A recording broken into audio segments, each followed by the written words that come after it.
Olá, boa tarde a todos. Meu nome é Carolina Pegoraro, eu sou psiquiatra da infância e adolescência e assistente técnica na assessoria de saúde mental da Secretaria Estadual de Saúde de São Paulo. Daqui a pouquinho a gente vai estar aqui com a Silene, infelizmente ela não está com uma conexão boa da internet, né, para mediar esse encontro. E eu queria agradecer o convite da Secretaria Estadual de Educação. É um prazer estar aqui com vocês novamente nesse encontro. Eu acredito muito na necessidade da intersetorialidade para melhorar a qualidade de vida, né, e mesmo o suporte emocional às nossas crianças e adolescentes. Eu fiz um material de PowerPoint para compartilhar com vocês, mas eu vou deixar esse material disponível na página para vocês terem acesso, mas eu gostaria muito de fazer esse encontro se tornar uma conversa e que a gente possa trocar, inclusive eu estou à disposição de vocês para perguntas, e mesmo vou estar aqui acompanhando as perguntas no Google, e vocês podem enviar e a gente vai fazendo num esquema de bate-papo. Né? Nosso encontro hoje é para falar de promoção de vida em crianças e adolescentes. Né? E antes, então, da gente começar, eu gostaria que você fazer uma proposta para vocês se lembrarem, né, de quando vocês eram adolescentes e lembrar de um momento que tenha sido difícil na adolescência, que tenha sido, assim, doloroso, né? Não sei se um término de relacionamento, uma época que estava com um ambiente conflituoso em casa, com briga dos pais, separação dos pais, morte de uma avó querida, né, um pé na bunda do namorado, né, uma BFF que te rejeitou, quis outra BFF para ela, né, então se lembrar desse momento, né, e tentar lembrar o que vocês sentiram, como foi, né? Porque eu acho que a adolescência ela é talvez, né? Eu ainda não cheguei na velhice, imagino que deva ser tão difícil quanto, mas para mim até o momento a adolescência foi a fase mais difícil da minha vida, né? E eu acho que ela é uma fase de fato muito difícil, porque é uma fase que a gente está sentindo, né? Emoções pela primeira vez, né? Então, por exemplo, um coração partido, né? Normalmente a gente vai viver a primeira vez na adolescência. Né? E é muito difícil, né? E quando a gente adolescente, depois a gente leva outros pés na bunda, né, na vida e não é tão difícil assim, né? Mas quando é na adolescência, a gente tem aquela sensação que nunca mais vai parar de doer, né? Que nosso corpo vai abrir, sangrar, né, até a morte, né? Que aquela dor é insuportável de se ter, não dá para viver com aquilo, né? E eu acho que isso é uma passagem de todos nós, né? Então, assim, e às vezes a gente esquece, né? Eu mesmo no meu consultório muitas vezes escuto algumas histórias de coração partido dos adolescentes e claro que, assim, do lugar onde eu estou hoje, eu acho assim, nossa, né, mas só por isso. Mas eu consigo empatizar com eles, até porque eu lembro do meu primeiro coração partido e realmente, né, foi muito difícil. Eu, inclusive, emagreci 3 quilos em uma semana, não dormia, não comia, não vivia e achava que eu ia ter um treco, né? Então, assim, então lembre-se desse momento, né, para a gente conseguir empatizar melhor com essa juventude, né? E aproveitando, né, eu queria trazer para vocês, aproveitando, eu queria também que vocês lembrassem da primeira vez nessa época que vocês pensaram que talvez morrer não fosse uma coisa tão ruim. E talvez viver, né, para quê? Né? Então, porque pensar nisso, né, é normal, é humano, né, faz parte de nós, né? A decisão de estar vivo, né, ela também é necessária. Então, você fazer o compromisso que você quer estar aqui, né? E a gente vai abordar esse tema também aqui no nosso encontro de hoje. O Contar do Caligares, ele, não sei se todos vocês conhecem, ele tem uma coluna na Folha, ele é psiquiatra, e ele tem um livrinho chamado A Adolescência, que é um livrinho de 60 páginas, bem curtinho, agradável de ler, gostoso, interessante, e ele fala, eu gosto dessa ideia que ele coloca no livro, que ele fala que a adolescência ela é uma moratória forçada, né? Porque o adolescente, na verdade, ele já sabe o que ele quer, né? Se ele não sabe, ele está descobrindo. Né? Então, assim, ele já sabe quais são os valores que ele compartilha, o que ele gosta, o que ele não gosta, o que ele quer vestir, que jeito que ele quer usar o cabelo dele, né? Então, ele já tem vontades próprias e mesmo autonomia, né? Lembrando que, né, nas invasões bárbaras, né, ou mesmo no descobrimento do Brasil, eram adolescentes os comandantes dos barcos que vinham até aqui. Né? Então, eles tinham 12, 15, 17 anos.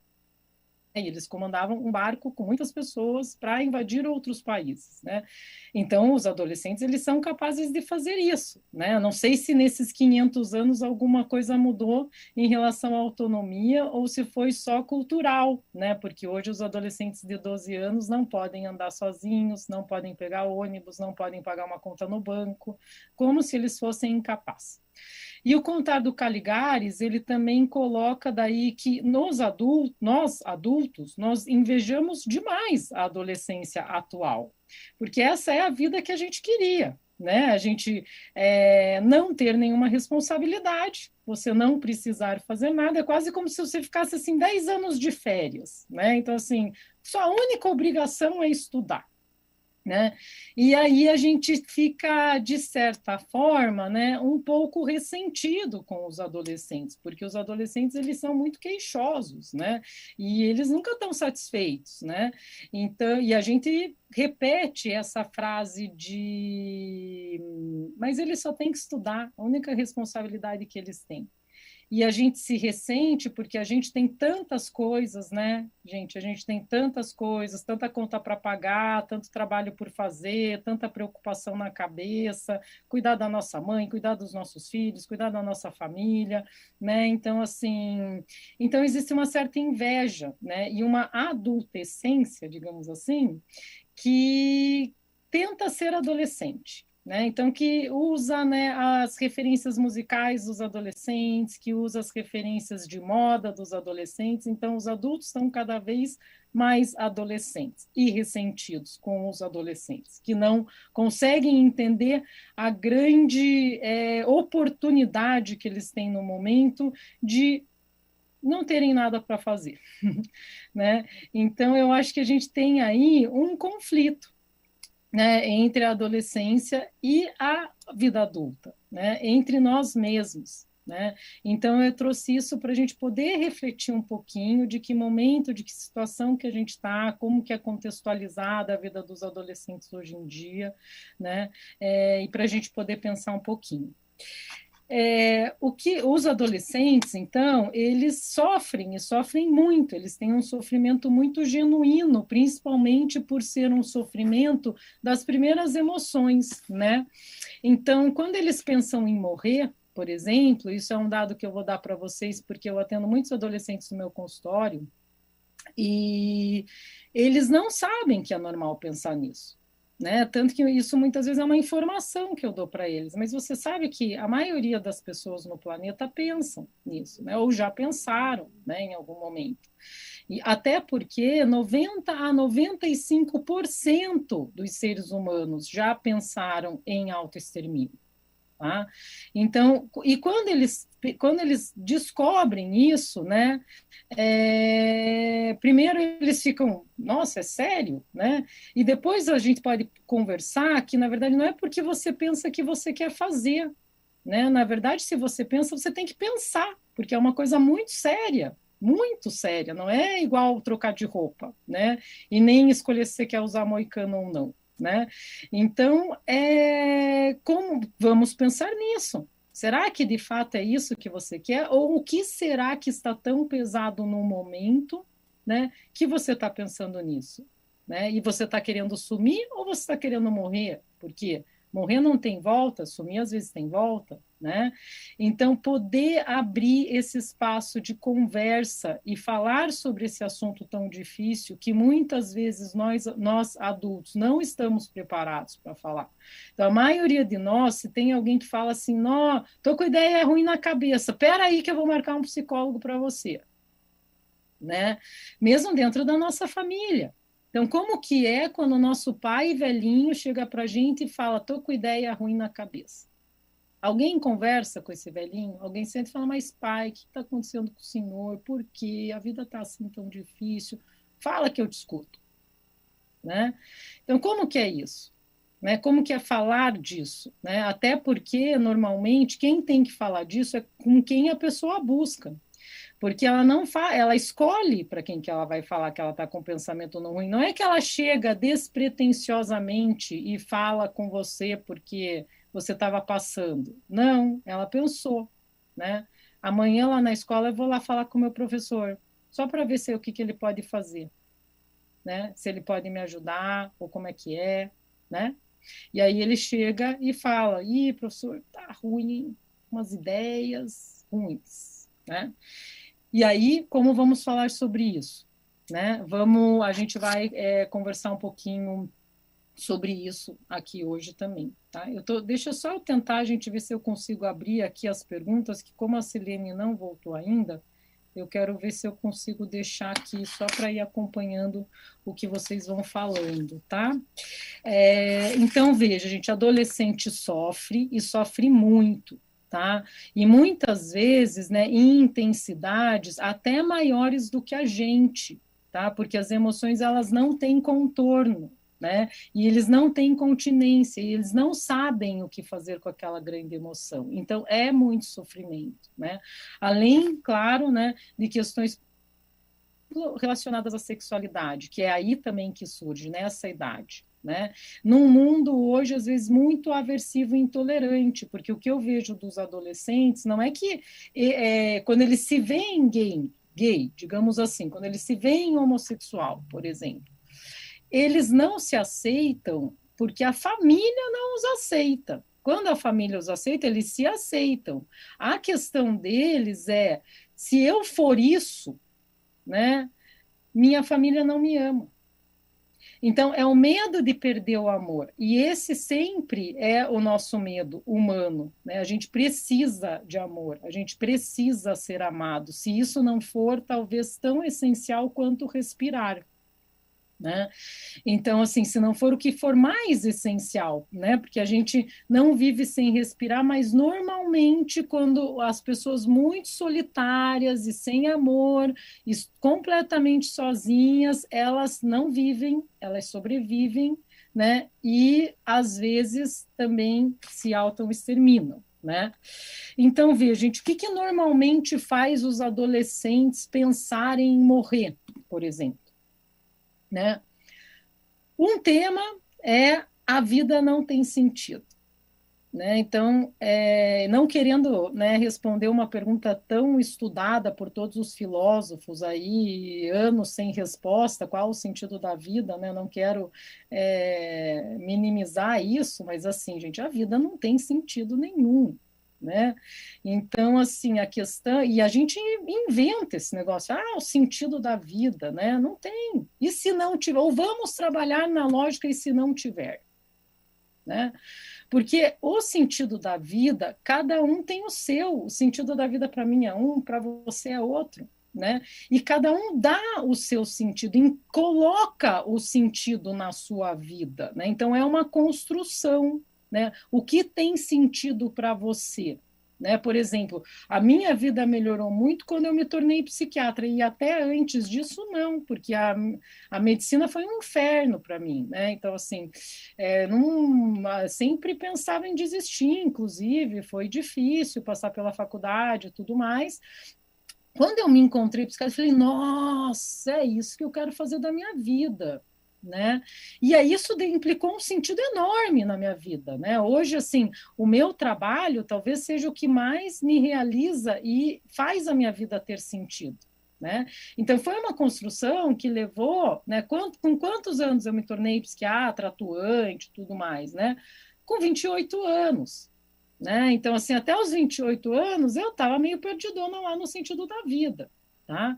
Então, assim, e aí essa questão de ser mágico, a vida tem um sentido, né? Ou, melhor, a vida não tem um sentido, né? E eles entenderem que eles precisam dar sentido a essa vida e a gente ajudar nessa construção, isso também é muito importante, né? Então, não, a vida não tem sentido, geralmente é uma questão muito importante para eles. Claro que a vida é uma graça divina, né? E assim, e sim, né? A natureza ela é incrível, a vida ela é incrível, né? Mas veja, nós fomos expulsos do paraíso, gente, não se esqueçam, né? Os animais não, né? Então assim, os animais eles não têm esse questionamento, eles estão ali, né? Passou ali o leão está ali, de repente passa ali um cachorro do mato, ele vai estar com fome, ele vai ali, tá, e tá tudo certo, e tá tudo certo, em harmonia, né? A gente se distanciou demais da natureza, né? Hoje a gente vive em cidades que às vezes você não vê verde, que você não tem árvore, né? Que você não tem mais biodiversidade de bichos, de fauna, de flora, né? Então, assim, isso nos distanciou demais da natureza, né? Isso ajuda a vida a ficar com menos sentido. Né? Então, até a própria construção das cidades, ela implica, né, socialmente na nossa falta de sentido da vida, porque a gente está muito distante, né, de questões naturais, né, que tornam a vida mais harmônica. Né? Então, hoje a gente tem essa, e isso cada vez vai piorar mais, e aí nem colocando hoje, né, a questão de sermos digitais. Né? Então, hoje a pandemia trouxe isso, nós somos, então, cada vez nós estamos mais longe, né, de Deus, digamos assim. Né? Então, assim, se Deus estiver na natureza, nós cada vez estamos mais longe dele. Né? Então, isso vai diminuindo esse sentimento, né, de sentido. Outra questão muito importante para os adolescentes é a rejeição, como eu já falei anteriormente, e o isolamento. Então, hoje a gente está numa situação que a gente já tinha problema antes da pandemia, a gente já tinha vários problemas de sofrimento e angústia de adolescentes que, na verdade, só se amplificaram nesse momento. Né? Então, o isolamento necessário hoje da quarentena, ele também torna a vida com menos sentido. Outra questão muito importante são os vínculos. Então, vínculos frágeis ou não confiáveis ou pouco seguros, né? Isso também faz com que a gente pare de acreditar no vínculo, no humano e na vida. Né? E isso também aumenta o nosso sentimento, né, de distanciamento dos outros e de talvez menos vontade de viver. Outra questão são os assédios, né? E aí, né, todas as formas de assédio, desde assédio sexual, estupro, assédio físico, assédio psicológico, assédio moral, então todas as formas, negligência, né? Então todas as formas de assédio aumentam enormemente o risco de suicídio em adolescentes, tá? O estupro, tá, em adolescentes, ele faz um estrago muito grande, uma devastação emocional, e todas as pessoas que passam por isso pensam em morrer. Todas as pessoas, sem exceção. Não quer dizer que elas vão fazer isso. Quer dizer que elas pensam. E, às vezes, elas vão pensar nisso o resto da vida. Então, em vários momentos de dificuldade, ou quando elas estiverem se sentindo sozinhas, vai voltar esse sentimento de talvez eu não queira estar vivo mais. Tá? Então, isso, em relação daí a assédio, né, a gente não pode deixar de considerar o bullying, e muito menos o cyberbullying, né, gente? Porque na nossa época, a gente, né, sei lá, lembrar de uma coisa ridícula que acontecia na escola na minha época, mas tinha aquela mania de, às vezes, no recreio, alguém puxar a tua calça, né? De abaixar a tua calça. Para os tímidos, né, isso é uma coisa horrorosa, né? Então, às vezes, eu, por exemplo, tive um colega que passou por isso, que ele ficou uma semana sem voltar para a escola, porque isso tinha acontecido, porque tinham visto a cueca dele, né?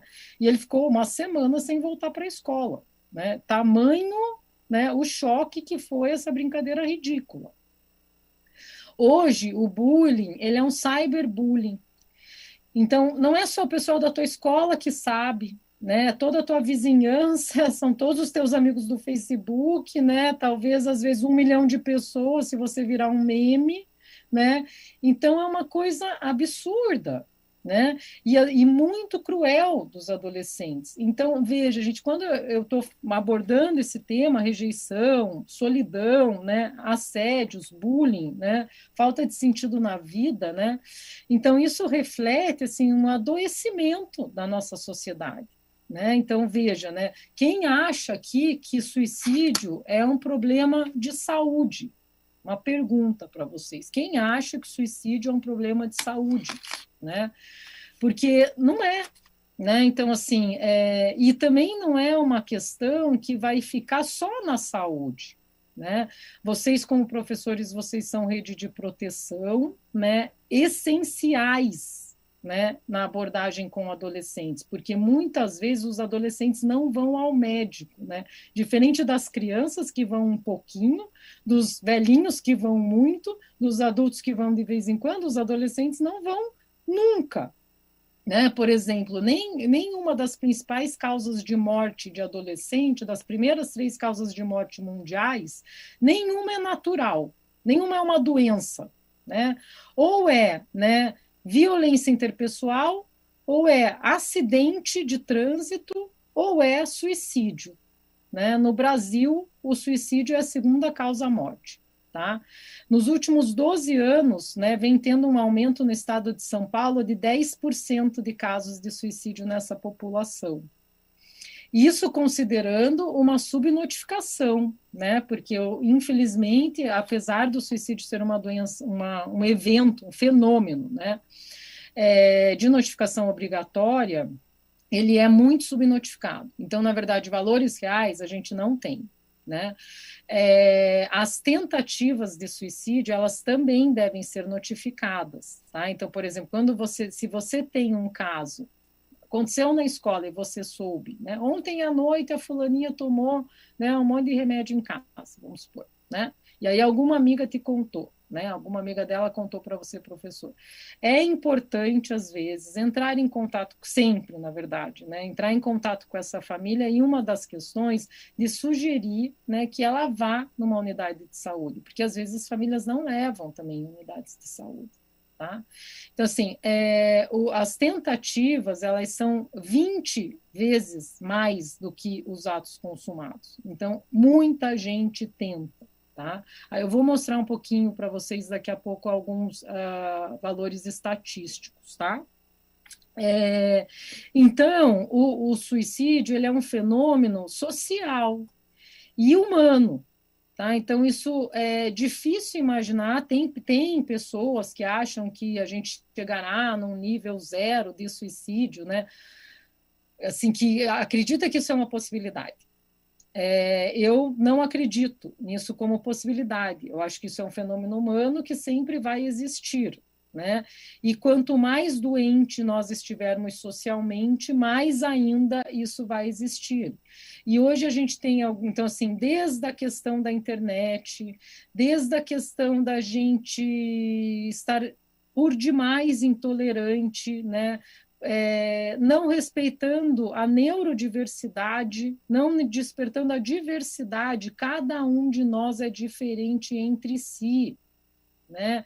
Tanto fisicamente quanto internamente, né? E tudo bem, né? Melhor para a gente. Se a gente fosse tudo igual, não ia dar certo, né? Então, mas isso não é bem-vindo, né? E aí o adolescente sofre porque ele sente que não vão gostar dele. E isso é um principal motivo para pensar em talvez morrer. Vou compartilhar um pouquinho aqui meu vídeo com você. Deixa eu ver se a gente tem aqui algumas perguntinhas. Espera aí. Que é muito equipamento, viu, gente? Espera só um minuto.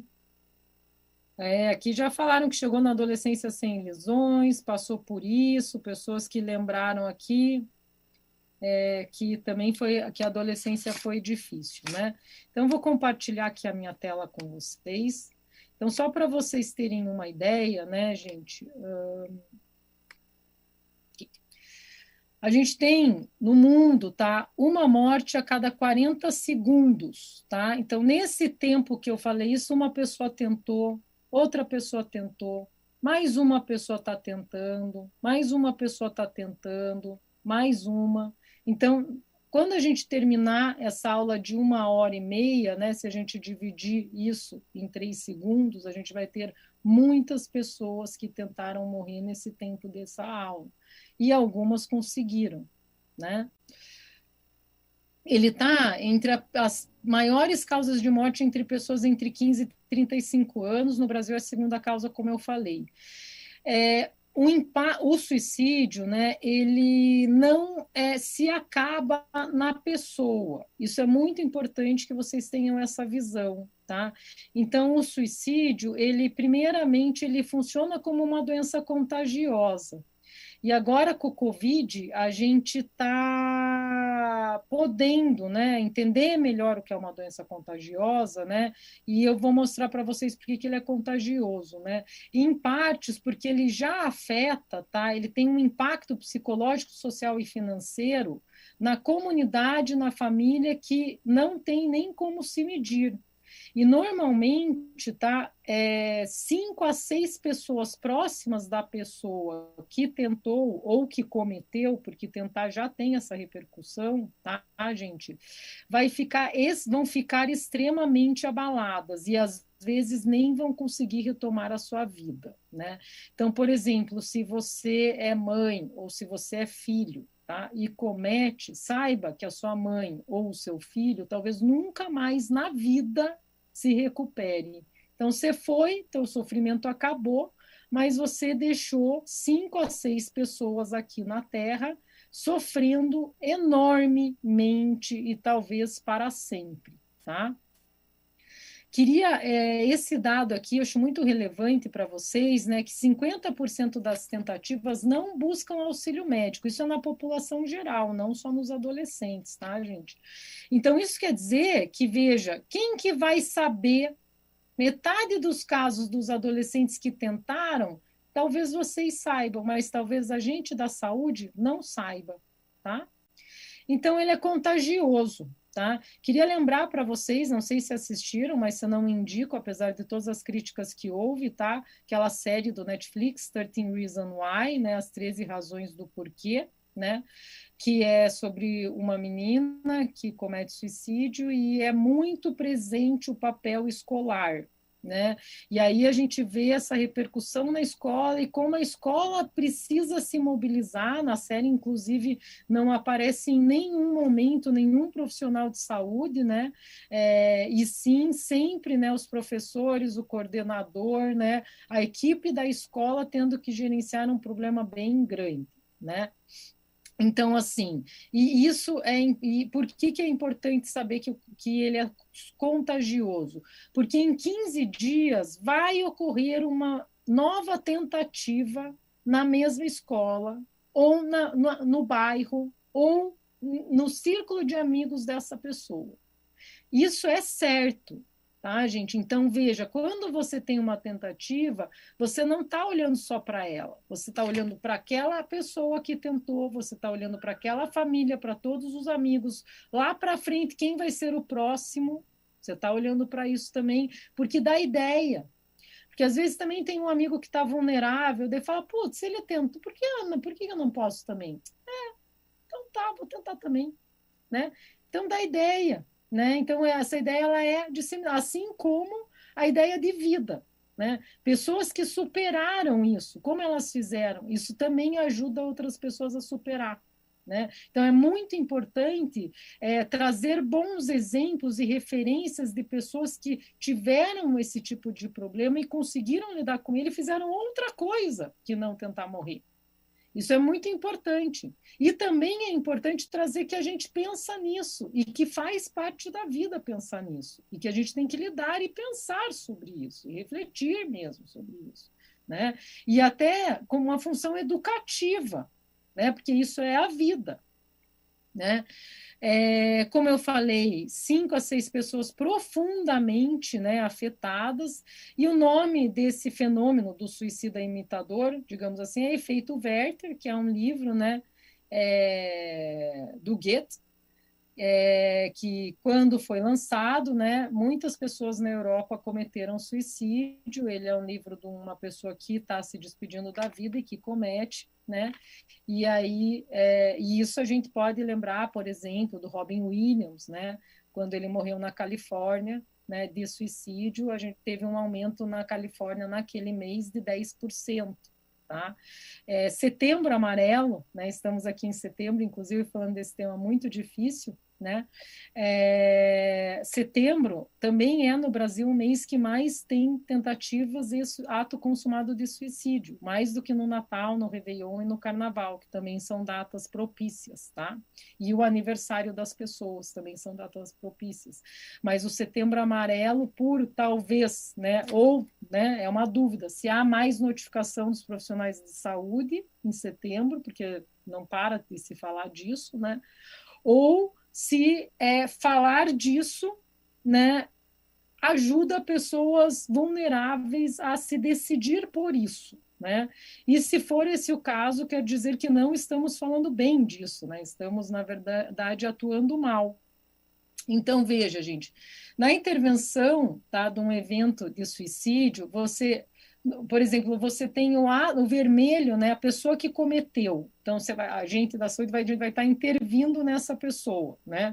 Vendo se ela precisa de uma internação, vendo que tipo de tratamento que ela precisa, se ela tem algum quadro psiquiátrico. 90% das pessoas que tentam têm um quadro psiquiátrico tratável, e muitas vezes é um quadro de depressão leve. Então, não precisa estar gravemente deprimido para morrer. Aliás, pessoas gravemente deprimidas normalmente não tentam se matar. Tá? As pessoas que tentam normalmente são aquelas depressões leves, e que muitas vezes uma medicação pode ajudar enormemente e fazer essa pessoa, inclusive, não querer mais morrer. Então, identificar precocemente transtornos mentais é fundamental, né? E aí os professores, eles precisam, o que é um sinal de risco, né? Como identificar um adolescente deprimido? Porque às vezes, se você identificou, pô, acho que esse meu aluno está deprê, hein? Ou esse meu aluno é muito ansioso, né? Às vezes não é que você vai fazer um diagnóstico, você está olhando, você está convivendo com ele ali ao longo dos meses, está falando, esse cara não está bem, né? Às vezes esse teu encaminhamento vai salvar a vida desse jovem, né? E aí não é porque você está falando que ele é louco, você está encaminhando, é porque você só quer saber se está tudo bem, vai lá para conversar para ver se está tudo bem, de repente pode te ajudar, né?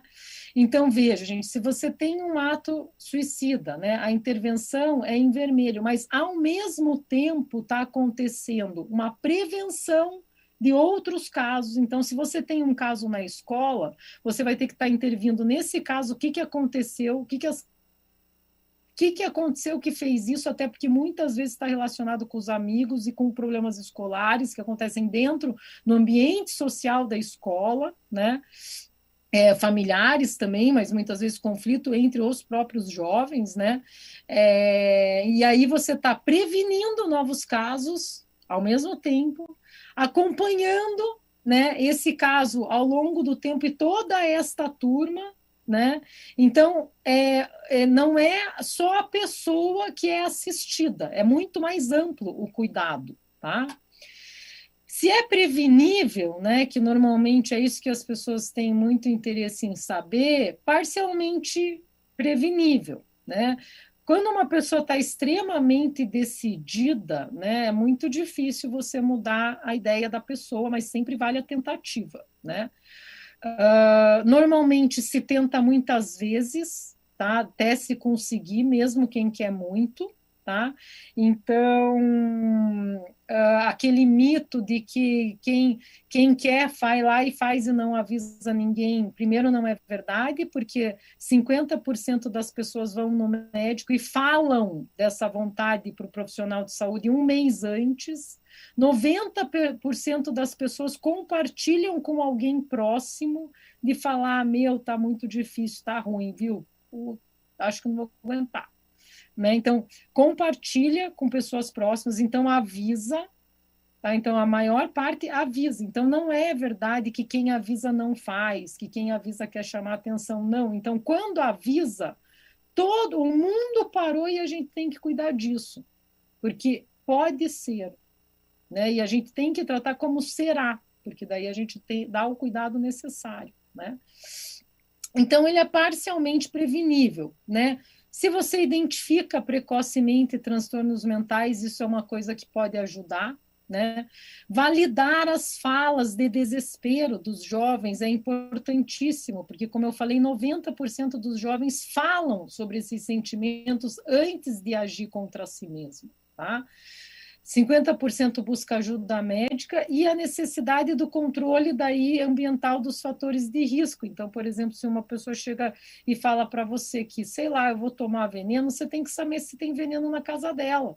Porque se tem veneno na casa dela, tira o veneno. Até porque normalmente as pessoas elas não fariam de outros jeitos, elas demoram para chegar numa decisão, elas demoram para decidir como. Eu, por exemplo, tenho um paciente com uma ideação crônica, né? Um jovem, eu atendo ele desde os 15 anos, hoje ele está com 23 anos, muito bem, indo bem, nem fala mais disso, assim, é muito esporádico esse assunto voltar novamente, mas eu acompanhei ele mais de 3 anos querendo morrer.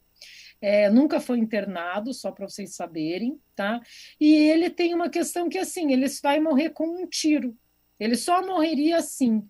E o pai dele é colecionador de facas, de arma branca. Nunca pedi para tirar nenhuma faca da casa, tá? E é uma parede inteira de faca, facão, espada, não sei o que. Até já vi foto, né? Eu nunca pedi para tirar nada, porque ele nunca faria de outro jeito que não um tiro. Porque eu conversei com ele sobre isso, ele me contou, e eu falei, então tá bom, tem arma na casa? Não, não tem, então, ó, então até lá eu estou tranquila, né? Ele também não se mexe para comprar uma, então eu estou tranquila, então ele não vai morrer, né? Então eu não preciso ficar desesperada para agir só porque ele tem vontade, porque o jeito que ele vai fazer, ele vai demorar para até conseguir fazer, até comprar, até eu saber, ele me avisa das coisas, a gente tem um vínculo de confiança, então tá tudo bem, tá? Por exemplo, tá? Obviamente, isso que eu estou falando do lugar da saúde, né, gente? Então, não estou falando isso para trazer para vocês que vocês têm que fazer isso, tá? Desde, assim, né, eu quero só pontuar isso, né, porque eu acho que isso é realmente uma função da saúde. Eu acho que a questão é assim, como vocês, professores, podem auxiliar neste processo que está sendo tão presente de sofrimento dos adolescentes e que parte cabe, né? Porque, ao meu ver, nem é só do profissional da saúde, do professor, tá? Na verdade, eu acho que a sociedade precisa ficar continente a essa demanda, né? Deixa eu até voltar aqui um pouquinho, falar para vocês. Eu acho que a sociedade precisa ficar continente a essa demanda, os próprios adolescentes. Então, isso é uma questão de todos nós, né? Isso não é uma questão da saúde, isso não é uma questão da escola ou do serviço social.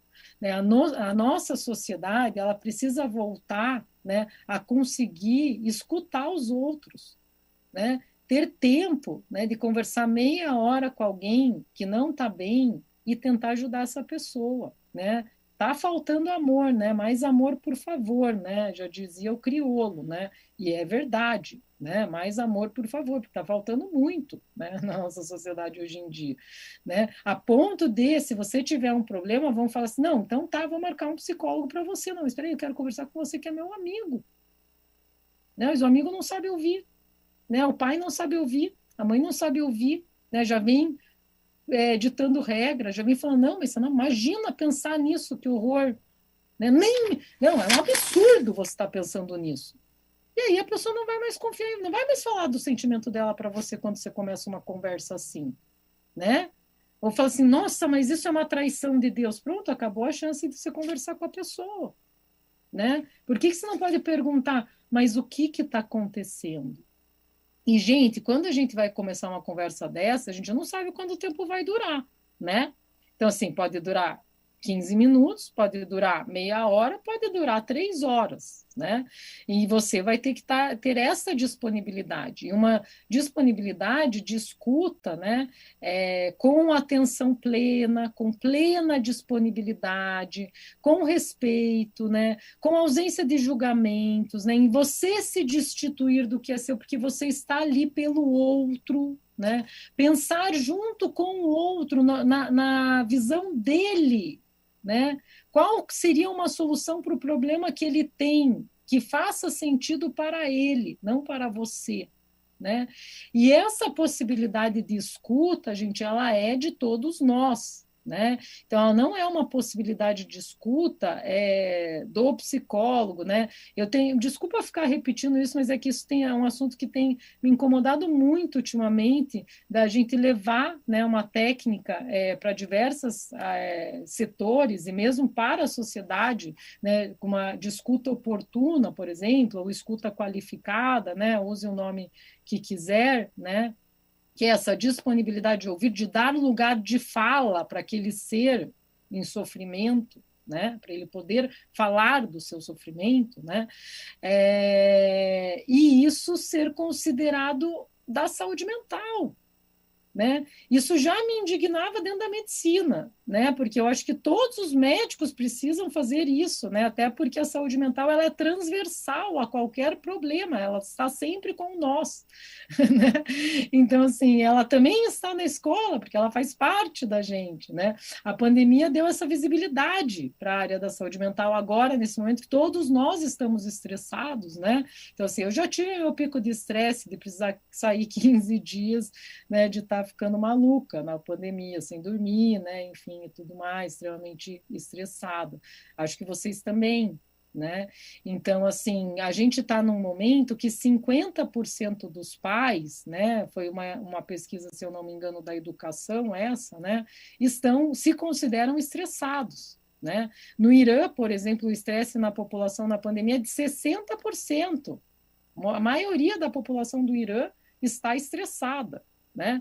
E aí veja, gente, se os pais estão estressados, eles não estão no momento conseguindo dar continência à demanda dos filhos, ou mesmo de ajudar os filhos, né, nos problemas deles, né, ou o que eles podem, como que eles podem fazer, como que eles podem ficar mais tranquilos, o que eles podem fazer para se ajudar, né? Então, assim, os pais não estão conseguindo fazer isso no momento. E aí vocês até podem falar, a gente também não, né? Porque a gente também está aqui maluco, né? Com a questão de voltar para a escola ou não voltar e tudo mais, né? Então, assim, a gente também está com esse estresse, sim, todos nós estamos, né? Então, se a gente não nos der as mãos, se a gente não passar por isso juntos, vai ficar muito difícil, né? Porque se você está estressado, será que não seria bom, às vezes, você poder ter uma conversa franca e honesta com alguém?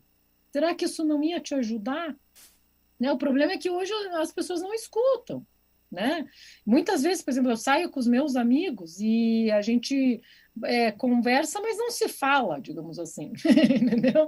Assim, né? Falamos as banalidades, mas não trocamos nada entre nós, nada nosso está na conversa, né?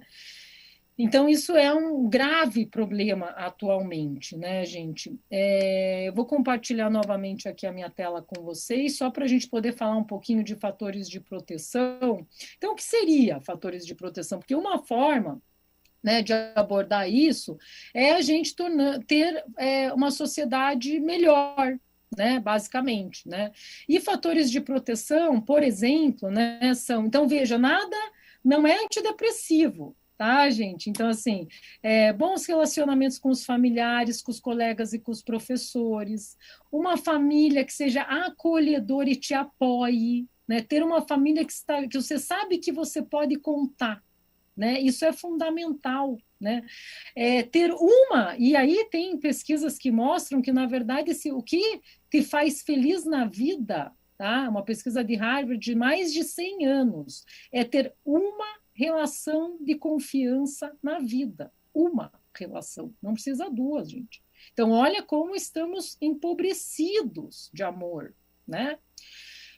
A pessoa ter boas habilidades socioemocionais, então isso previne a pessoa de querer morrer, né?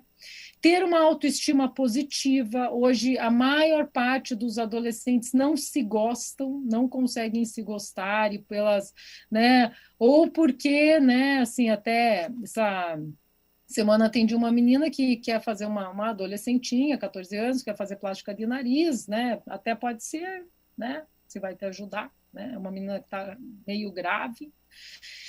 E aí, por que que ela deu? Eu falei, mas por quê, né? O que que tem? Quando que começou esse seu problema com o seu nariz, né? E aí ela me fala, não, em 2018 eu sofri bullying na escola de uns meninos que começaram a me chamar de nariguda. E desde então eu não consigo mais ver o meu nariz, senão um nariz enorme no meu rosto. Então, os amigos geraram uma dismorfia corporal nessa menina, nessa jovem. É assim, né? Eles são muito frágeis, né, gente? E acontece isso mesmo, né? Então, assim, ter capacidade de procurar ajuda e receber conselhos, né? Isso também é preventivo e os meninos fazem muito menos isso do que as meninas, né? Ter boa integração social, então fazer parte de igreja, de esporte, de clube, estar inserido socialmente, isso é importante na comunidade, ter uma crença, e aí não entra só, né? A crença religiosa, por exemplo, acreditar na vida. É uma crença, né? Isso te protege, né? Ter uma crença, uma fé religiosa, melhor ainda, né? E se a pessoa tiver fé, né, que isso é protetor, este é uma ótima forma de conversar com ela sobre o assunto de morrer, né? Porque normalmente na religião católica os suicidas vão para o limbo e as pessoas têm muito medo disso e muitas deixam de tentar por causa disso, tá? E ter uma capacidade de resiliência e adaptação frente a novos eventos de vida, né? E os adolescentes, eles costumam ser muito fantasiosos, né, nas suas soluções de problemas, né? Então, por exemplo, eu tenho um paciente que eu não atendo mais, porque nos desentendemos, né, um dia, e ele não gostava muito de mim, eu nunca gostei muito dele, então deu certo, nos separamos, era para acontecer isso mesmo. E aí, num dia, ele falou assim: não, é porque quando eu for famoso no YouTube, eu falei, mas você já tem um canal? Não, eu falei, mas. Então, né, de não ter nenhum canal, a ser famoso no YouTube, né, que é uma coisa que pode nunca acontecer, porque não depende de você ser famoso, né? Ser famoso depende dos outros te darem a fama, né? Então, é, né? Essas soluções fantasiosas, ao contrário de proteger, elas favorecem, né?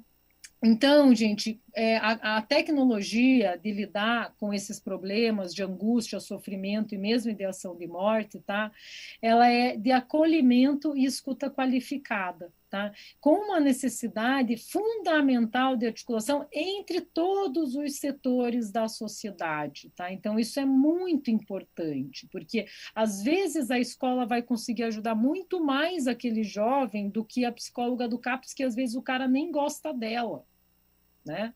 Então, fica muito difícil. E também a autoaprendizagem, porque hoje você tem muitos cursos gratuitos na internet para abordagem desses temas, tá? Inclusive tem um no campusvirtual.org, tá? Que é da Organização Mundial de Saúde, tá? Que inclusive se vocês entrarem lá, vocês vão poder até quase sair intensivistas, porque daí de Covid agora tem 200 mil coisas, e lá tem um curso em espanhol, tá? De autolesão, e ele é de PowerPoint, bem fácil, a gente já aproveita, já treina, né, questões de abordagem de suicídio e já aprende um pouquinho de espanhol. Então é bem legal, tá? A gente vai fazer uma aula, todos vocês estão convidados, tá? Dia 15 de setembro, vai ser online no canal do YouTube da VUNESP, tá? Das 3 às 5 da tarde, que daí eu vou apresentar todo esse material aqui de PowerPoint, é uma aula de 2 horas, né? E aí a gente vai poder conversar bastante lá sobre esse tema, tá? Então, assim, deixa eu só interromper aqui. Mandem perguntas, tá, gente? Se tiver perguntas, a gente vai falar um pouquinho, até para a gente conseguir trocar, né? Eu tenho a minha última pergunta, que foi bem do início da aula, não sei se depois chegaram novas perguntas, pergunto aí para o pessoal do apoio agora, que daí a gente pode fazer uma troca, né? E um bate-papo com vocês, acho que isso seria o mais interessante. A Silene voltou, talvez ela consiga fazer então essa mediação agora. Eu queria também falar para vocês, eu até vou tentar passar aqui, não sei se vocês conseguem receber, mas eu vou tentar passar aqui no Zoom, tá, por mensagem, um link de uma aula de escuta oportuna, que tá muito gostosa de assistir, eu indico até porque ela é reconfortante, essa aula. Então, além de você aprender uma técnica de escuta, tá? Ela vai te acolher no teu próprio sofrimento, professor. Então, eu vou passar o link aqui. Essa é uma aula que a gente está, a assessoria de saúde mental está fazendo em parceria com o Instituto de Psicologia da USP, tá? E a gente está realizando essas aulas de 15 em 15 dias. Essa de suicídio que eu falei para vocês é desse projeto, eu que vou. Se vocês gostarem, gostaram de hoje, a gente se encontra lá, tá? E eu vou passar aqui o link para vocês da aula de escuta oportuna, que eu acho que vai ser bem interessante e gostosa mesmo para vocês, tá? E aí eu queria só reforçar que escuta oportuna, ela não é uma técnica da saúde, tá, gente? Ela é muito mais, como a gente falou, uma capacidade humana de ouvir o próximo, tá? Então, isso está muito em falta, gente, a gente precisa desenvolver, e tenham certeza que se vocês desenvolverem isso, vocês não serão só melhores professores, vocês serão melhores amigos, melhores pais, melhores filhos, melhores cidadãos, né? Então, é bom para todo mundo. Tá? Não sei se a gente tem alguma pergunta aí, Silene, como que a gente vai fazer essa mediação. Oi, Carol, dei uma caída monstro aqui, viu? Desculpe, fiquei sem internet, estou voltando agora, mas a gente tem uma pergunta, sim. Tem duas até que estão bem ligadas, eu vou ler e você veja aí como é que você consegue atender as duas. Uma diz assim, você poderia explicar melhor o que é escuta oportuna e como você poderia orientar o professor, né, a viabilizar isso no contexto escolar? E a outra é assim, escuta oportuna e escuta ativa são conceitos semelhantes, diferentes, se você pudesse contemplar essas duas questões. Escuta oportuna, se puder assim liberar o bate-papo aqui, tá? O pessoal do apoio, eu vou colocar o link da aula aqui para vocês tentarem divulgar aí no YouTube, tá? Escuta oportuna, escuta ativa, escuta qualificada, ela assim, a mesma, 6 e meia dúzia, entendeu? Então, assim, é a mesma coisa, tá? Eu gosto muito do nome oportuna, porque, na verdade, quando você vai fazer, você nunca sabe quando ela vai acontecer, né?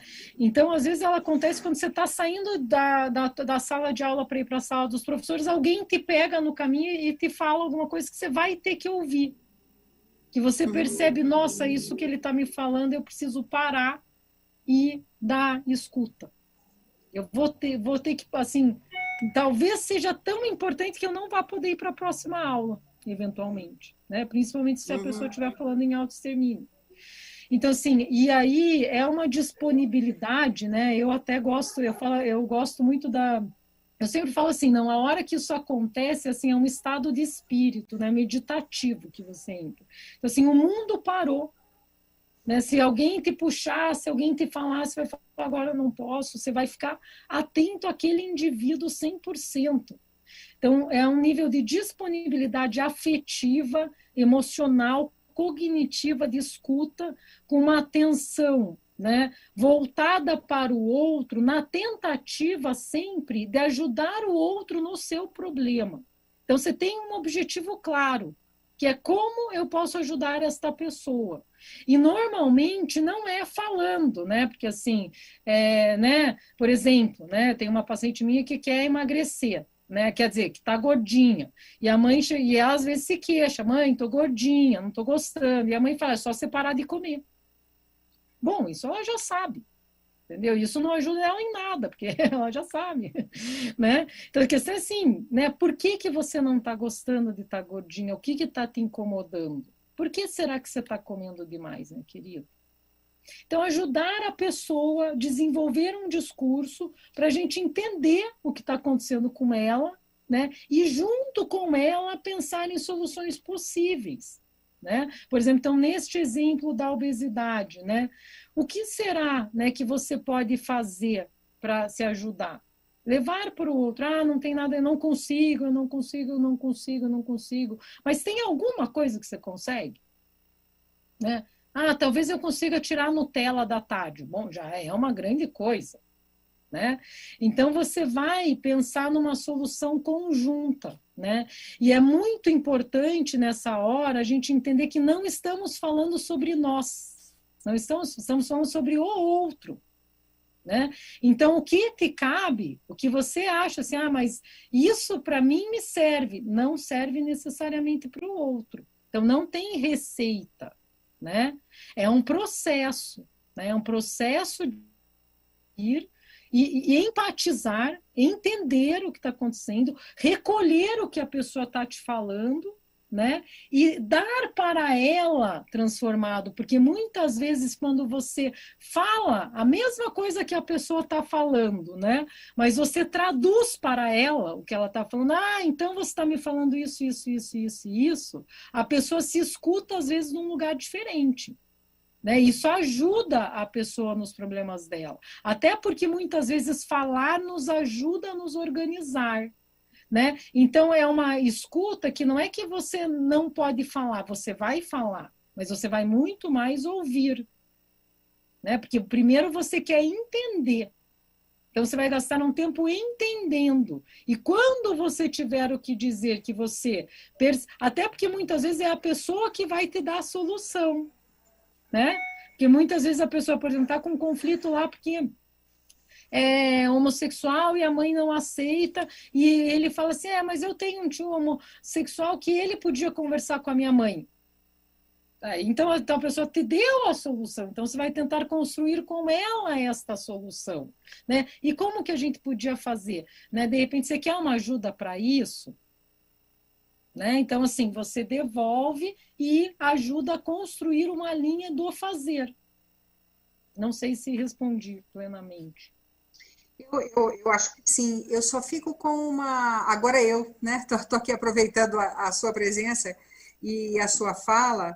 Essa escuta oportuna, então, é mais um estado de disponibilidade em relação ao outro.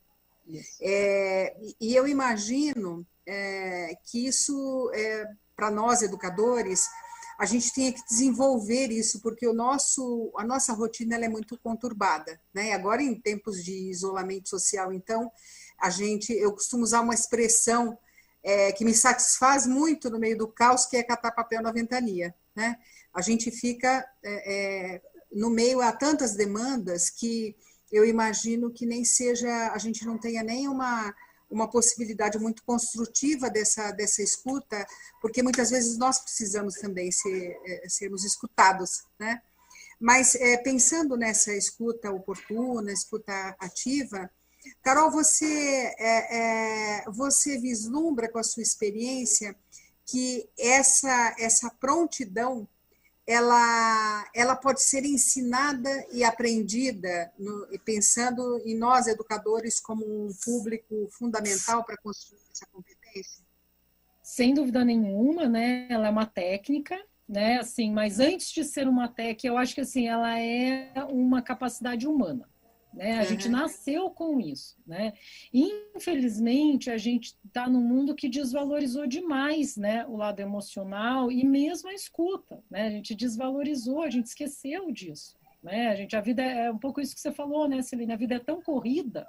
Né? E a gente está sempre com tanta coisa na cabeça, né, que às vezes você passa batido por alguém que está querendo conversar. Né? E às vezes você também não, né? A gente conversa, a gente fala muito, mas a gente conversa pouco, né? Então a gente tem que, na verdade, retomar essa nossa habilidade que ela hoje assim é extremamente necessária, né? E aí, como eu falei, não como professor, mas como sociedade. A nossa sociedade ela precisa voltar a ser continente ao sofrimento das pessoas. Né? Voltar a conseguir acolher o sofrimento das pessoas, né? Como sociedade, até porque se a gente tiver uma sociedade que faz isso, a gente vai ter pessoas menos adoecidas, né? Mesmo o professor com o outro professor. Né? Então, essa disponibilidade não é do professor com o aluno, né? É de toda a comunidade escolar entre si. Né? Do diretor, do coordenador, também ter uma escuta para o sofrimento dos seus professores e dos seus funcionários. né? Então, isso é necessário em todos os âmbitos da sociedade, né? Uhum. Carol, a gente tem aqui a professora Eliana pedindo para você falar um pouquinho sobre a depressão e dizer assim, ela pergunta se depressão é crônica, ela pede para você dissertar um pouquinho a respeito disso. A depressão pode ser crônica, né? Muitas vezes ela é um episódio agudo, né? Então os transtornos de humor crônico eles são menos incidentes, menos prevalentes. Então assim a gente tem, né? Por exemplo, né? A gente tem uma incidência de evento depressivo, né? Então 25% da população mundial ao longo da vida terá um evento depressivo. Né, as pesquisas mostram isso. Então, em cada 4 pessoas, uma irá ter depressão em algum momento da vida. Que passa, e os eventos daí crônicos, daí a gente já entra numa porcentagem bem menor, de 4% a 5%, né, de depressão crônica. Tá? Falar um pouquinho aí de sintomas daí na adolescência, né? Então, por exemplo, né, como identificar um adolescente deprimido, por exemplo, né? Então, primeiramente, né, se você tem um bom aluno que começa a ter queda de rendimento escolar inexplicável, alguma coisa está acontecendo, entendeu? Pode ser drogas, pode ser problema em casa, pode ser depressão, né? O adolescente começa a ficar muito isolado, faltar na aula, ficar muito calado, não participar, né? E claro que eu falo daí quando tem principalmente quando você vê uma alteração de comportamento. Ele não era assim, agora ele está assim. Isso chama mais atenção. Porque daí, assim, às vezes tem aquele cara que sempre foi displicente, nunca estava nem aí, mas que sempre está felizão na hora do recreio, né? Então, esse não está deprimido, né? Mas aquele que era responsável, que era enturmado, que estava sempre junto com os outros, começa a ficar amuado, quieto, você já não vê mais ele no meio das pessoas, ele às vezes não vai para a aula, a nota dele começa a cair, ele já não participa, ele baixa a cabeça e dorme na sala, ele já é desinteressado, está irritado, arrumou encrenca na escola.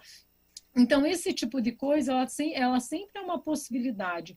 E aí, lembrando, né, que o Brasil é o país mais ansioso do mundo, né, e no Brasil a maior incidência de transtorno mental é a ansiedade, e a gente ganha de todos os países do mundo, né, em relação à ansiedade, e claro que agora na pandemia todos nós estamos mais ansiosos, né, e na adolescência você tem muitos sintomas físicos. Então, por exemplo, aquela pessoa que está sempre, aquele adolescente que está sempre que de uma hora é a cabeça que dói, uma hora é a perna que dói, uma hora é a barriga que dói, uma hora é a dor no peito, uma hora as costas estão doendo. Queixas físicas, né? Elas são muito importantes nos adolescentes, tanto em depressão como ansiedade, até porque eles falam assim, nossa, eu já levei ele no médico, eu levei meu filho no médico, tudo quanto é médico não descobre o que é. Já olhou a alma dele? Para ver se não é da alma essa dor, né? Porque a alma dói no corpo, gente, não esqueçam, né? Quando a gente está angustiado com uma preocupação na cabeça, né? Por exemplo, né? Meu avô está internado lá na UTI com risco de morrer. Meu peito dói como se eu fosse ter um infarte, mas não é o meu coração que está doendo, é a minha alma, a minha emoção que está fazendo o meu coração doer, né? A gente tem hoje, né? Infelizmente aí a questão do adolescente, né, do quarto, né, uma nova nomenclatura, né, o jovem do quarto, né, que é aquele cara que entra no quarto e não sai mais do quarto, né, isso é bastante preocupante, né, desde a limitação social, relacional, né, a possibilidade de sintomas depressivos, né, até, né, numa questão física de, por exemplo, esse cara vai ter uma deficiência de vitamina D, que deficiência de vitamina D dá insônia, dá dor no corpo, causa prejuízo de atenção e concentração. Então, você daí entra já numa mistura, né, biológico-emocional das coisas. Ok, doutora Carol.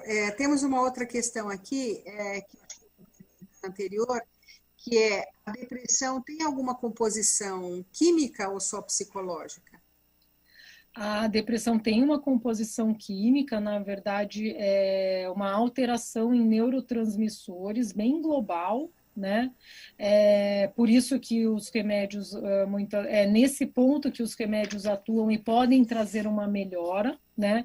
E às vezes até uma dúvida, porque as pessoas falam, não, mas não é que eu estou deprimida, é que eu estou chateada, né? Por exemplo, agora na pandemia, vamos supor, né? Tem pessoas que não se sentiam deprimidos, vamos pegar os professores que não se sentiam deprimidos antes e agora estão se sentindo deprimidos, né?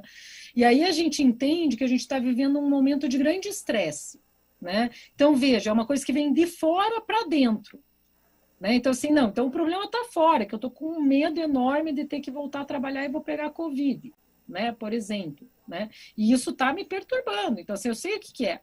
Né? Mas aí eu já estou sem dormir, e aí eu estou irritado, explodindo com qualquer um, já não tenho paciência para mais nada, né? Já, assim, como demais, não paro de comer, assim, me dá uma aflição, eu como o dia inteiro, né?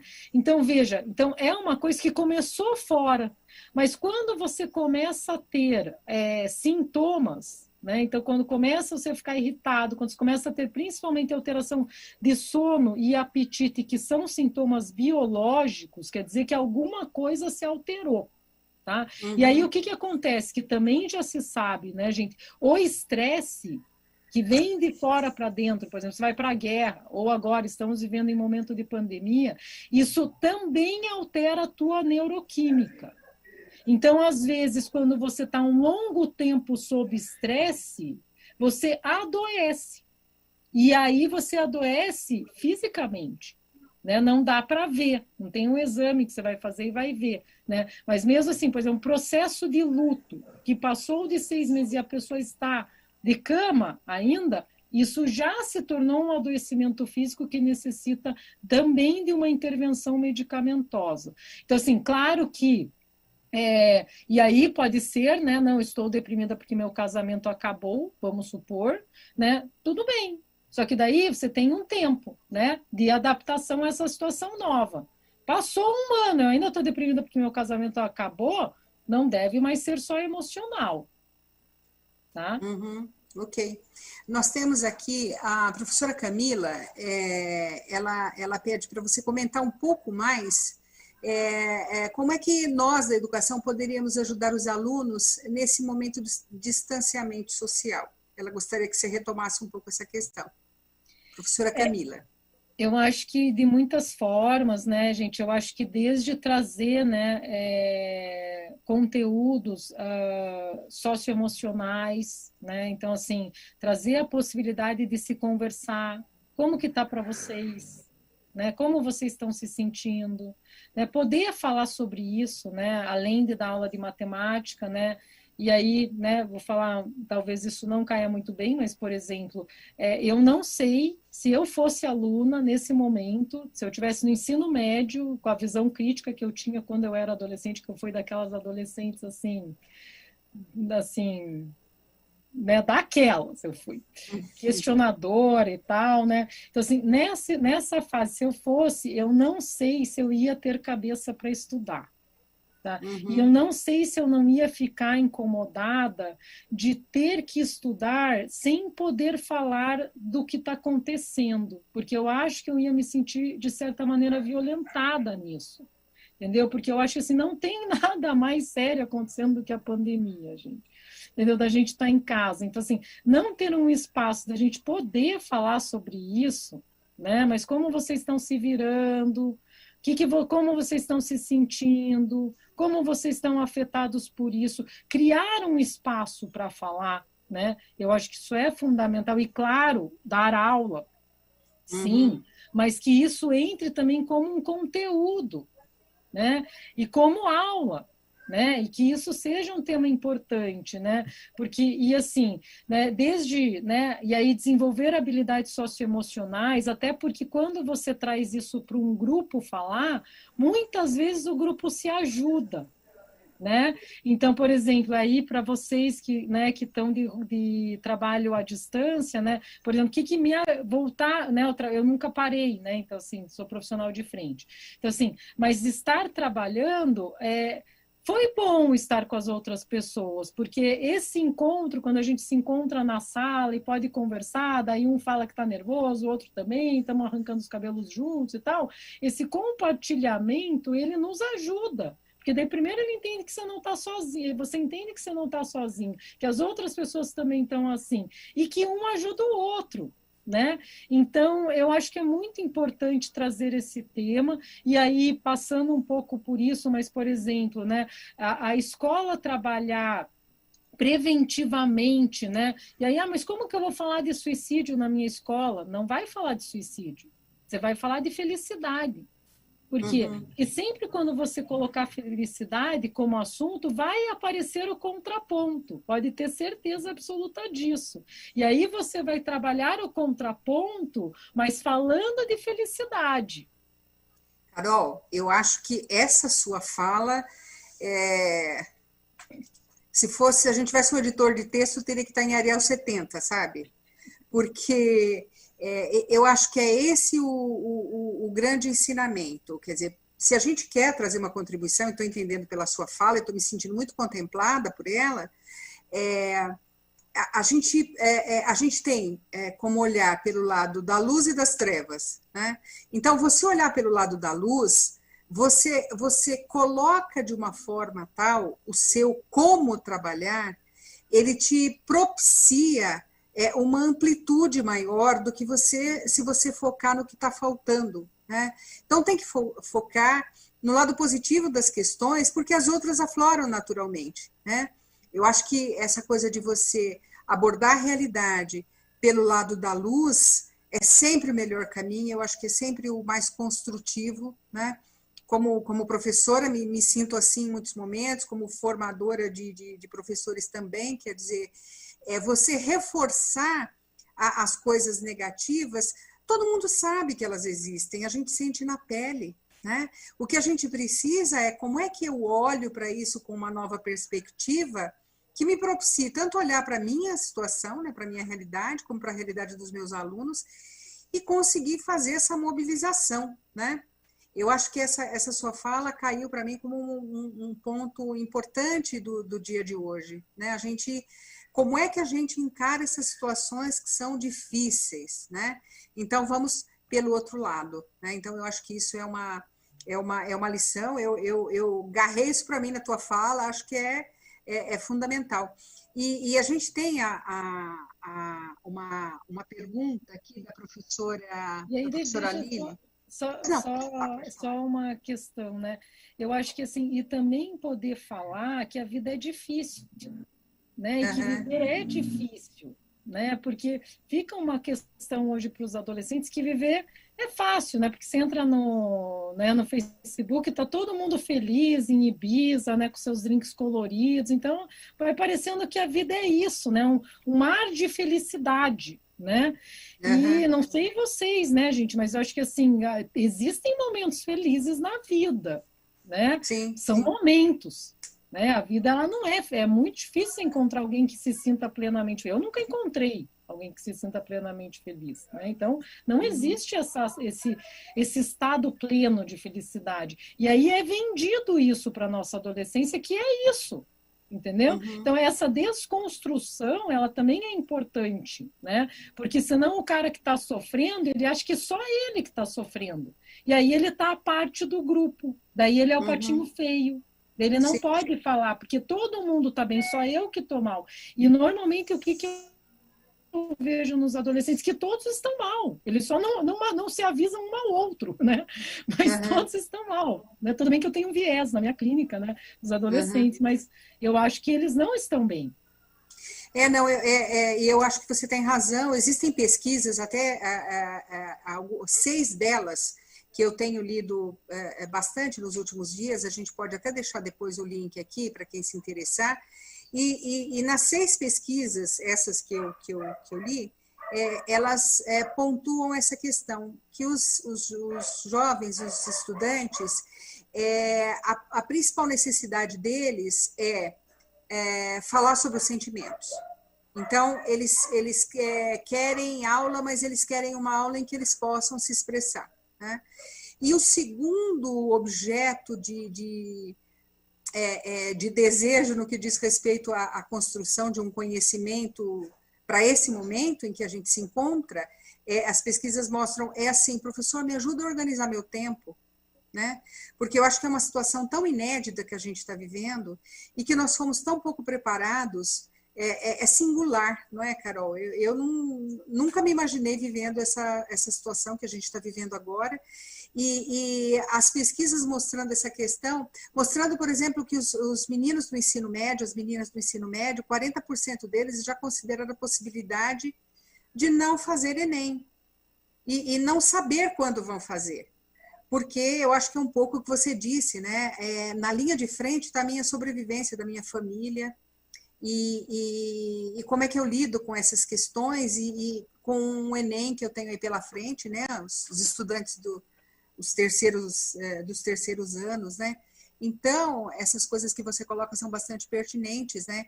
E a questão socioemocional, ela pula na frente.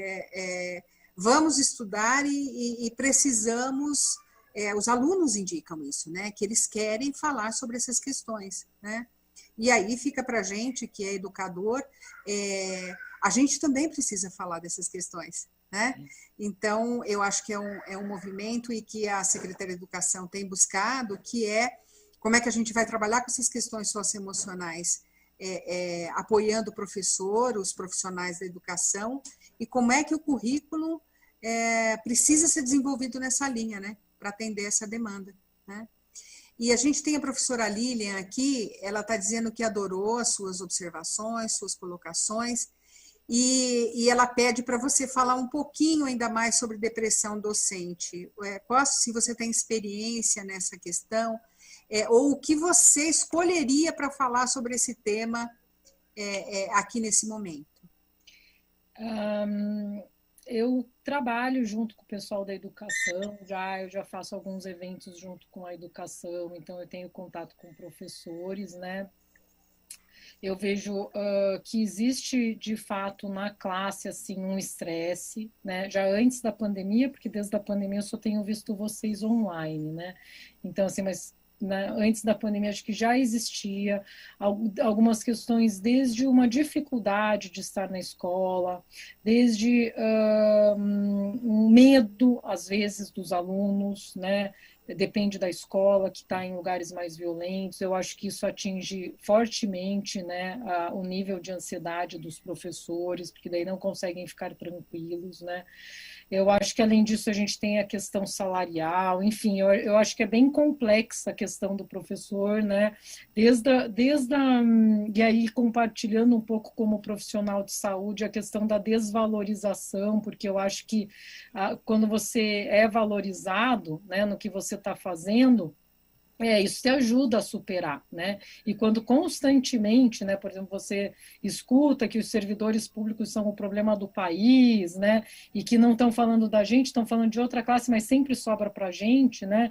Eu acho que isso também é uma coisa que acaba derrubando a nossa autoestima e muito mais a nossa motivação. Eu acho que a gente vai ficando mais desmotivado, então, né, e é difícil, né, eu acho que assim, até assim, como motivar os professores atualmente, né, como mantê-los motivados no trabalho, né, e não necessariamente que os problemas dos professores também estão no trabalho, né, porque os professores também têm uma vida fora do trabalho, e às vezes o problema está lá na vida fora do trabalho, né, e compromete o serviço e não o contrário, né, e às vezes o serviço compromete a vida familiar, né? Então tem as duas vias, né?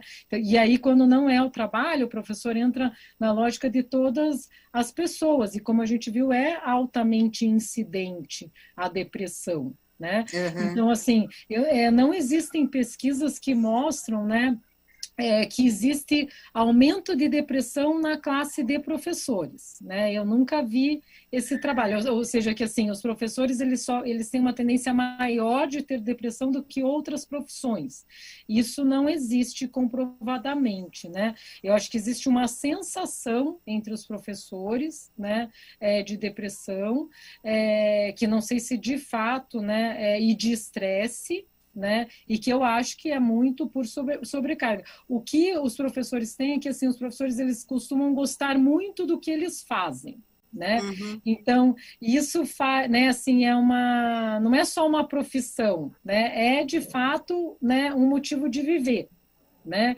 E isso acontece que isso faz talvez até com que os professores estejam um pouco mais protegidos, né, do que Uhum. outras áreas, porque na educação tem paixão, né, pela profissão. Isso E é às vezes verdade. isso é protetor, Uhum. né? Então isso acaba sendo protetor frente às dificuldades. Ok. Existe aqui o pedido para que o link seja novamente passado, os links que você citou, que eu não acompanhei porque eu estava caída, estava fora, né? Mas esses links que você citou para que a gente divulgue, né? Vou pedir para o pessoal do apoio, então, habilitar aqui o bate-papo, porque eu não consigo, o bate-papo está desativado e eu não consigo colar o link aqui para passar para vocês. O que eu posso fazer é te mandar depois no WhatsApp, Silene, aí não sei se Pode tem um ser, canal de pode ser. colocar isso. Eu acho que se não foi aberto, Carol, é porque tem algum um impedimento nesse momento, mas a gente se comunica, eu pego os links com você, também vou pegar o link dessas pesquisas às quais eu me referi, e a gente socializa. Vários professores estão perguntando se vão ter acesso a essa sua fala posteriormente. Sim, professores vão ter sim. Entrando pelo YouTube, vocês vão no canal de formação continuada, vocês vão encontrar lá para poder trabalhar com esse material, se vocês quiserem, ou para poder retomar, né?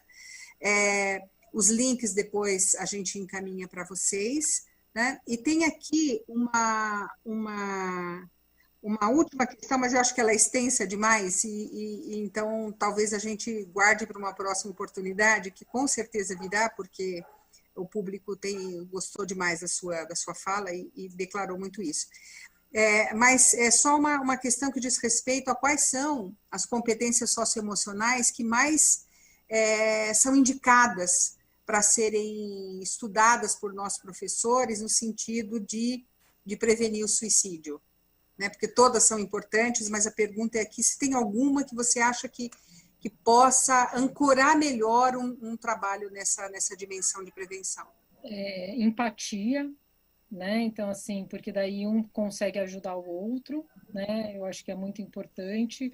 A capacidade de aceitação e resiliência, né? Que é aquela velha frase, né? Máxima, né? Acho que é de um filósofo chinês, não sei, mas, né? A aceitar as coisas que você não consegue mudar, né? Se esforçar para mudar aquelas que você pode mudar, né? Então, assim, essa de você aceitar que tem coisas que serão assim, né? Então, assim, trabalhar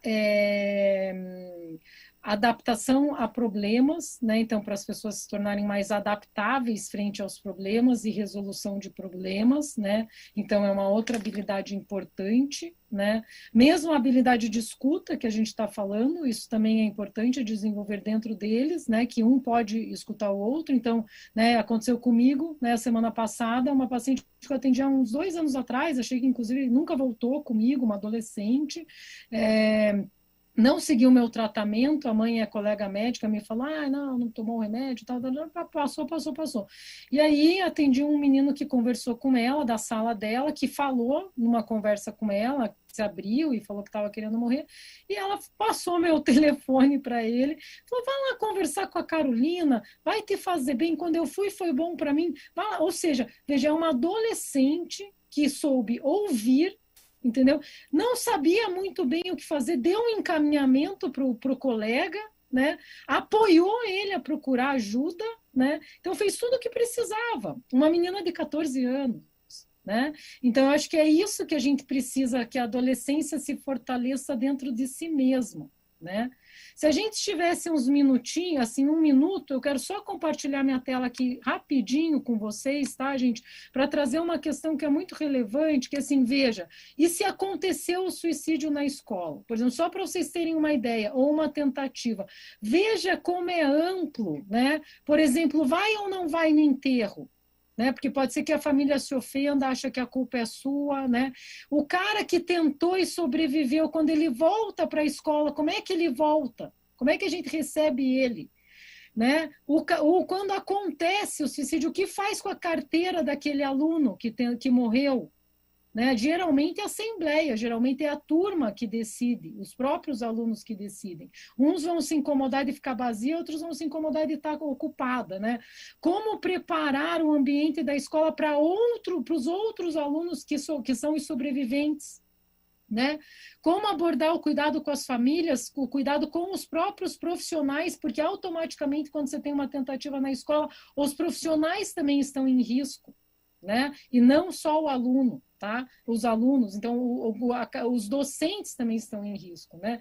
E como tratar esse fato com os alunos a médio prazo, né? Para você, e longo prazo, para você não ter mais esse tipo de evento na escola. Então, veja, é bem complexo, né, a abordagem, né? Só queria trazer para dar uma ideia. Eu estou realmente disponível para vocês, quando vocês precisarem de qualquer coisa, a Secretaria de Saúde está à completa disposição, e eu também adoro esse bate-papo com vocês.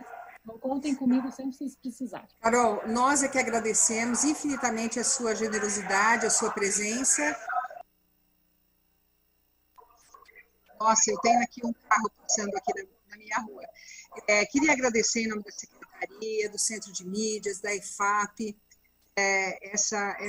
esse momento prazeroso e tão importante que você trouxe para a gente discutir de uma forma séria, um assunto pesado, mas com uma leveza, uma competência que você soube imprimir nesse nosso encontro. Eu agradeço de coração. Torno a insistir com quem está nos assistindo que esses programas das sextas-feiras é o resultado de uma parceria entre Justiça, Educação e Saúde. A gente fica por aqui porque não tem mais tempo mesmo, já estouramos em 1 minuto o nosso tempo, mas que vocês voltem, porque esse mês de setembro inteiro nós traremos aqui convidados, pessoas absolutamente atuantes e competentes na área, para falar desse tema, né, que é caro para a gente, no nosso contexto familiar, entre amigos, na escola, e que vocês voltem sexta-feira que vem, que a gente tem outros profissionais, esse mês inteirinho a gente vai estar discutindo essa questão e como a gente ajudar nessa prevenção, tá ok? Doutora Carolina, muito obrigada e até a próxima, espero que a gente se reveja em breve. Obrigada, pessoal, pela participação.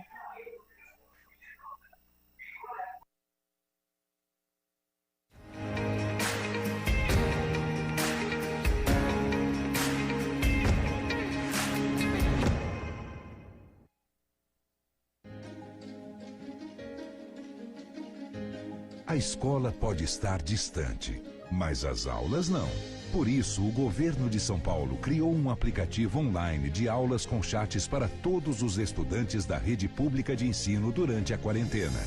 O acesso à internet é gratuito e você ainda pode assistir às aulas ao vivo nos canais digitais da TV Cultura. Baixe o aplicativo e estude.